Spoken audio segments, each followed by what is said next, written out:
Kinundinan ni dating Pangulong Rodrigo Duterte ang umano'y suhulan kapalit ng pirma para sa charter change.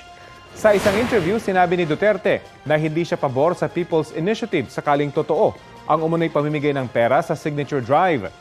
Magiging kasiraan daw sa bansa ang konstitusyon sakaling madaliin ang pag-amenda rito sa tulong ng pamimigay ng pera. It does not only leave a bad taste in the mouth. Actually, it's almost, how they term it, repugnant, a disgraceful act. So, hindi ako pabor kung gano'n, hintuin na lang nila. Ang end result nito is that a new constitution, if ever, it will just destroy the nation. It will open the floodgates of political abuses, pati the perpetuation of powers. Kung sino ngayon gusto nilang tumuloy-tumuloy. Kapuso, alamin ang maiinit na balita. Bisitahin at mag-subscribe sa GMA Integrated News sa YouTube.